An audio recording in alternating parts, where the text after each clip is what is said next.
नाज़रीन सलाम अलैकुम, मैं हूं ज़ीशान अली। हमारी इस ख़ास पेशकश में आप सबका इस्तकबाल है। सबसे पहले हम आप हज़रात की खिदमत में माह मुबारक रमज़ान, माह सियाम, जो रहमत का महीना है, बरकतों का महीना है, सआदतों का महीना है, मुबारकबाद पेश करता हूँ। और ये हमारे लिए शरफ़ है कि इस वक्त हम मौजूद हैं डॉक्टर कल्ब सादिक साहब की खिदमत में। डॉक्टर साहब, आपको माह सियाम, माह मुबारक रमज़ान की मुबारकबाद पेश करता हूँ। और नाज़रीन बहुत खुश हो रहे हैं इस वक्त आपको देख करके, और आपको सुनना चाहते हैं वो। तो ये इस मौके पर सबसे पहले मैं आपकी खिदमत में माह मुबारक रमज़ान की फ़जीलत के हवाले से मैं चाहूँगा कि हमारे नाज़रीन की खिदमत में आप अर्ज़ करें। तमाम सामीन और नाज़रीन की खिदमत में मेरा जवाबी सलाम अर्ज़ है। खुदा आप सब हज़रात को सलामत रखे। मेरी पोजीशन इस वक्त यह है कि मैं तकरीबन 3 साल से मुसलसल बीमार चला रहा हूँ। इस वक्त मैं एक अस्पताल में हूँ, अस्पताल से ये रिकॉर्डिंग हो रही है। रमज़ान मुबारक की एक ख़ास अहमियत है जो किसी और महीने या दिन को हासिल नहीं है। इस बात को ज़हन में रखना चाहिए कि अहादीस में आया है कि अल्लाह इस महीने में मुसलमानों को अपना मेहमान बना लेता है। तो आप अगर फ़र्ज़ कीजिए किसी प्राइम मिनिस्टर के यहाँ जाएँ मेहमान बनकर, तो आप वहाँ पर क्या आदाब पेश नज़र रखेंगे? वो उससे 1000 गुना ज़्यादा आदाब आपको पेश नज़र रखना है उस वक्त जब आपको तसव्वुर हो कि आप माह रमज़ान मुबारक में अल्लाह के मेहमान हैं। इसलिए इस महीने में पूरी तरह से सेक्रेड एहतराम होना चाहिए, मुक़द्दस एहतराम होना चाहिए, और कोई ऐसी बात नहीं करना चाहिए जिससे आपके तक़वा या परहेज़गारी या दुनिया तलबी पर रोशनी पड़ती है। मैं आप सब हज़रात को इस रमज़ान शरीफ की मुबारकबाद पेश करता हूँ और अल्लाह से दुआ करता हूँ कि वो वबा जो इस वक्त पूरी दुनिया को अपने घेरे में लिए हुए है, इस वबा से जल्द अज जल्द उन लोगों के सदक़े में कि जिन्होंने गुनाह बहुत कम किए हैं, हमको भी निजात दे दें इंशाअल्लाह। डॉक्टर साहब, इस वक्त पूरी दुनिया लॉकडाउन, शटडाउन है और कोरोना जैसी वबा है। ऐसे में WHO, जहाँ मुल्क की हर जगह की गवर्नमेंट, शासन, प्रशासन सबसे ये कह रहे हैं कि आप एहतियात करें, सोशल डिस्टेंस रखें, एक दूसरे से बाहर ना जाएं, सोशल गैदरिंग ना करें। ऐसे में ये माह मुबारक रमज़ान जिसमें हम नमाज जमात से पढ़ा करते थे, मस्जिदों में जाते थे, सारी इबादत गाहें, चाहे मंदिर हो, चर्च हो, गुरुद्वारा हो, सब बंद कर दिए गए हैं। ऐसे में आप रोज़ादारों की खिदमत में रोज़ादारों को आप क्या मैसेज देना चाहते हैं? मेरी अदना गुजारिश ये है कि इस्लाम वो दीन है कि जिसमें इंसान की आसानियों का बहुत ज़्यादा लिहाज रखा गया है। कुरान मजीद में और हदीस में मुसलसल ये बातें आई हैं कि अगर कोई इंसान बीमार हो जाए तो उस पर से शरीयत के जो मसाइल हैं जिन पर अमल करना ज़रूरी है और जिनके लिए मसलन रोज़ा रखना या कुछ और करना ज़रूरी है, वो सब साक़ित हो जाया करते हैं।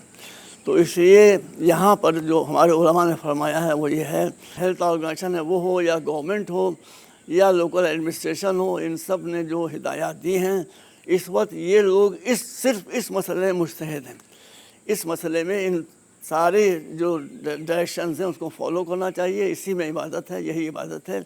इबादत के माने ये है कि इंसान अपनी ख्वाहिशों को दबा दे और अल्लाह की जो तमन्ना है, जो आरज़ू है या अल्लाह का जो इरादा है उसको पूरा करे। इसलिए इस महीने में ख़ास तौर पर चाहे वो गवर्नमेंट का ऑर्डर हो, चाहे डॉक्टर का मशवरा हो, चाहे हेल्थ ऑर्गेनाइजेशंस के मशवरे हों, उन सब पर अमल करना वैसे ही ज़रूरी है जैसे आम दिनों में रोज़ा रखना ज़रूरी है।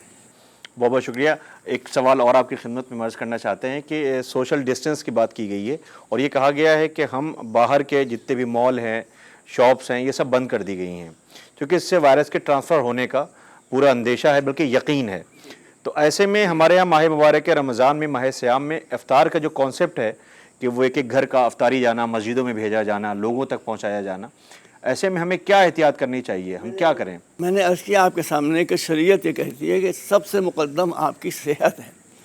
शरीयत कोई सिगरेट स्मोकिंग का वो पैकेट नहीं है जिस पर लिखा हो कि cigarette smoking is injurious to health. Cigarette पीना आपकी सेहत के लिए नुकसानदेह है, उसको आप मार्केट में भी ला रहे हैं, यानी उससे पैसा भी कमा रहे हैं। दूसरा ये भी कह रहे हैं कि अच्छा आपकी सेहत को नुकसान होगा। इस्लाम ये नहीं कहता। इस्लाम कहता है जहाँ पर आपकी सेहत का सवाल आएगा वहाँ पर सेहत के अहकाम जो है मुअत्तल हो जाएंगे। इसलिए जो गवर्नमेंट कह रही है, बशर्ते कि मोतबर गवर्नमेंट हो, जो हेल्थ ऑर्गेनाइजेशंस कह रही हैं उस पर अमल करने में सवाब ही सवाब है, उसकी मुखालिफत करना मुनासिब नहीं। मैं आप हमारे नाजरीन को माह मुबारक रमज़ान, माह सियाम में सबसे पहले तो मैं आपकी सेहत के लिए दुआ गो हूँ। परवरदिगार आलम आपको जल्द से जल्द सेहत आजिल और सेहत कामिल इनायत फरमाए ताकि आपकी खिदमात हैं قوم اسے کسی بھی صورت میں فراموش نہیں کر سکتی ہے۔ آج جو تعلیم کا اتنا بڑا سرمایہ ہے خاص طور سے ملک کی عوام کے پاس، شیعوں کے پاس، اس کمیونٹی کے پاس، لوگوں کے پاس، وہ آپ کی کاوشوں کا سرمایہ ہے۔ ایسے میں لوگ آپ کو ایک بار پھر جلد سے جلد دیکھنا چاہتے ہیں تاکہ آپ ویسے ہی ایکٹیو رہیں، اسی طریقے سے آپ لوگوں تک آپ کی خدمات ہے جو نسلوں تک کام آئے گی۔ ایسے میں آپ کیا میسیج دینا چاہیں گے ماہ مبارک کے ساتھ؟ میرا میسج یہ ہے کہ میں تقریباً 3 سال پہلے عراق گیا تھا، تو وہاں جو ہمارے مرجع وقت ہیں آیت اللہ سیستانی، ان کی خدمت میں حاضر ہوا تھا۔ بہت لمبی ان سے گفتگو ہوئی تھی۔ اس گفتگو میں انہوں نے فرمایا تھا کہ قلب صادق، میں تمہارے ذمے ہندوستان میں 3 کام کرتا ہوں۔ میں نے کہا ارشاد فرمائیے، جہاں تک میرے امکان میں ہوگا میں آپ کے عمل کو بجا لاؤں گا۔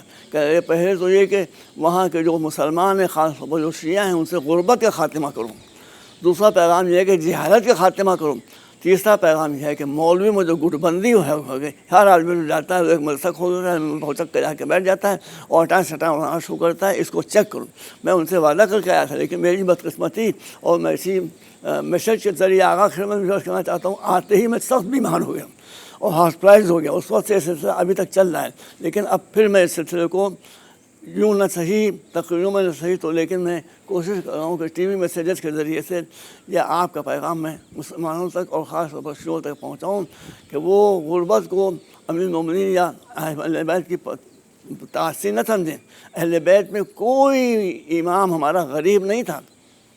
غربت ان کی جو تھی وہ اپنے اوپر مسلط کی ہوئی تھی۔ میں آپ کی خدمت میں عرض کرنا چاہتا ہوں، بھائیوں بتانا چاہتا ہوں، مولا علی کا ایک باغ تھا یمبو آپ انشاءاللہ حج کرنے جائیں تو آپ کو 40 کلومیٹر پہلے مدینے سے یمبو دکھائی دے گا۔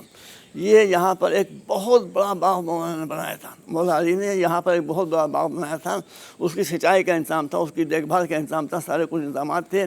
اس سے بہت آمدنی ہوتی تھی، مگر مولا نے اس کے لیے صرف ایک حصہ اپنے اہل بیت کے لیے رکھا تھا، باقی حصہ سب غریب مسلمانوں کی کفالت پر صرف کیا جاتا تھا۔ اس لیے میری گزارش یہ ہے، غربت کو میں انشاءاللہ کبھی موقع ہوگا تو عرض کروں گا کہ غربت کو اسلام نے اللہ کا عذاب قرار دیا۔ ضربت علیہم الذلۃ والمسکنۃ وباؤوا بغضب من اللہ۔ اگر تم غریب ہو گئے ہو تو اس کو اللہ کی نعمت نہ سمجھو، یہ اللہ کا ایک عذاب ہے جو تم پر تمہارے گناہوں کے عوض میں مسلط کیا گیا ہے۔ اس لیے میری بادب گزارش ہے مسلمانوں سے، فی الحال سنی ہوں یا شیعہ، کے سب سے پہلے وہ غربت کا جو عفریت ہے اس سے لڑیں اور اس کو ہر قیمت پر اپنے گھروں سے، اپنے محلوں سے، اپنے شہروں سے نکال کر پھینک دیں، تبھی وہ کچھ کر سکتے ہیں۔ بہت بہت شکریہ ڈاکٹر صاحب، آپ نے وقت دیا ہمیں اور ہمارے ناظرین آپ کو سن رہے تھے۔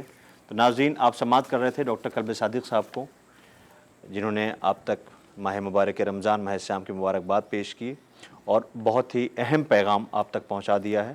ہم امید کرتے ہیں کہ انشاءاللہ آپ اس پہ عمل کریں گے۔ پروردگار عالم اس ماہ مبارک رمضان میں ہم سب کو توفیق عنایت فرمائے کہ ہم خضوع و خشوع کے ساتھ پروردگار عالم کی بارگاہ میں اس کی خوشنودی اور وہ جو چاہتا ہے ہم سے اسے ہم عملی جامہ پہنائیں۔ فقط و سلام، ہمیں اجازت دیجیے۔